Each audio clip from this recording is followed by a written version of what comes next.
Yep, he did. Almost put it in, too. Here's Bowie. Shaquille, whoa!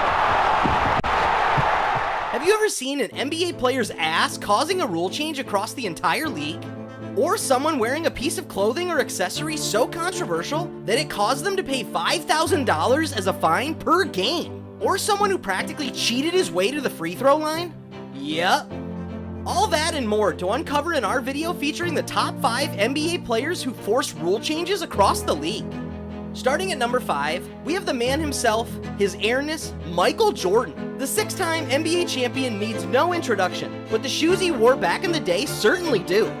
Well, you see, at the time when Michael Jordan debuted his red and black Air Jordan 1s in 1984, the red and black colorway became so controversial that it caught the attention of NBA's then commissioner, David Stern. David Stern had a policy which basically maintained that the shoes worn by NBA players needed to be 51% white in their color tones, and at one point even argued that black and red weren't the color of the Bulls, whatever that was about, because they literally were. Well, long story short, Jordan and the Nike brand continued to push these sneakers, and Jordan kept wearing them, inviting fines of $5,000 per game every time he stepped onto the court.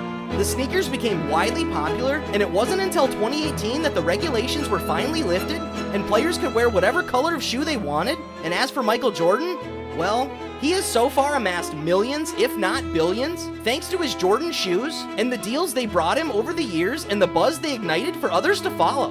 Which brings us to number 4.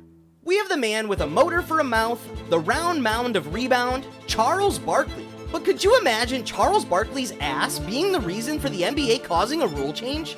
And on top of it, calling it the booty rule certainly didn't make it any less funny. So you see, Charles Barkley had the habit of backing into his man on possessions, and this lasted for quite a while, where Barkley would use the sheer bodily force of his booty to back up his opponent with his back to the basket and dribble for sometimes nearly 20 seconds to find a favorable shooting spot. This made the game tedious and repetitive, since Barkley tried to pull this off on multiple occasions in a game. So in order to quicken the pace of the game, the NBA enforced the 5-second violation rule, or the Charles Barkley rule, or the booty rule, to limit the dribbling to 5 seconds or less in the said position that was under question, requiring the inbound of the ball right after that. Failure to do so would now lead to change in possession, and that is how Barkley influenced the game from a totally different side all the way in 1999. Moving quickly to number 3, we have Charles Barkley's fellow show host and everyone's favorite big man, Shaquille O'Neal. Shaq in his day caused at least 2 to 3 rule changes in the NBA, starting with how hack-a-Shaq became a popular technique by defenders to force fouls on O'Neal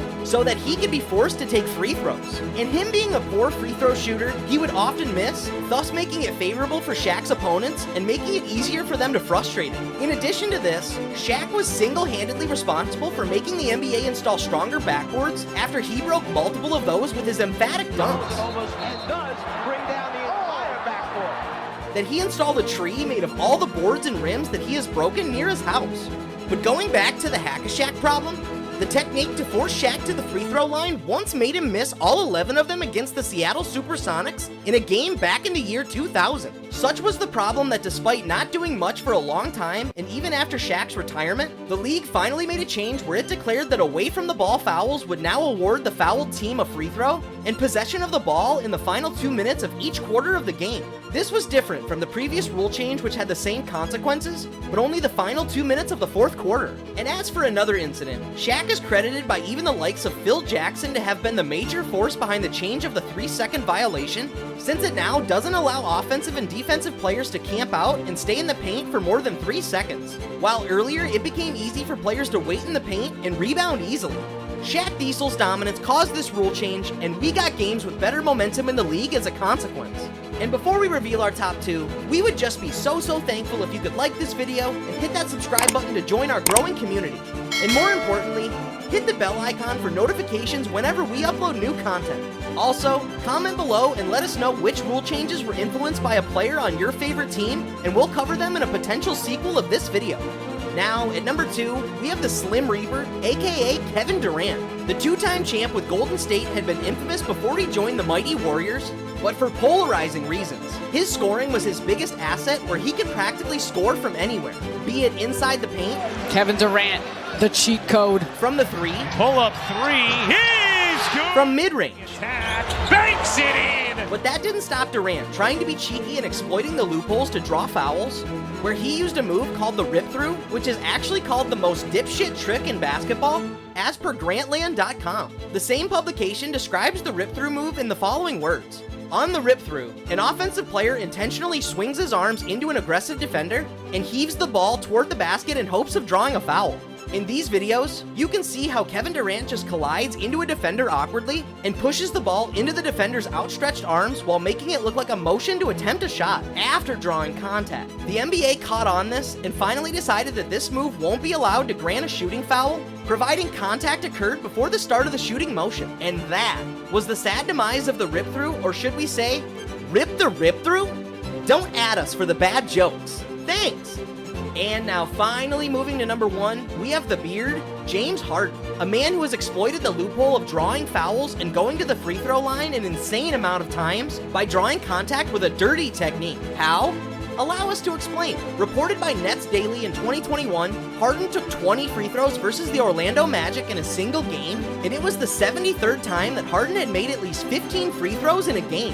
And that is an unreal average, which boosted his scoring numbers. The NBA caught on to it, and as per Fadeaway World, they made sure that players could not draw fouls by intentionally bumping into defenders while taking a shot. A clear demonstration can be seen in these videos, where James Harden practically locks arms with players to initiate contact on an offensive movement and then draw a foul, which inevitably boosts his free throw numbers to insane levels. Lock his arm. Don't let him get it out of it. Hold it there, James. Yeah. However, in 2022, the NBA changed the rules, and surely Harden wasted no time in taking a shot at the league, saying, at this point, you can't touch nobody defensively, or it'll be 2 free throws. Well, his coach Steve Nash and Harden himself offered their justifications, but it looks like the NBA had already made up their minds regarding this matter and called the ultimate foul on Harden for his antics. Which finally brings us to the end of this video. So do make sure you like it and subscribe to our channel for more such interesting content, and click the bell icon for notifications for whenever we upload new videos. And let us know in the comments if you'd like us to cover more such players who forced rule changes in the NBA. See you in the next one.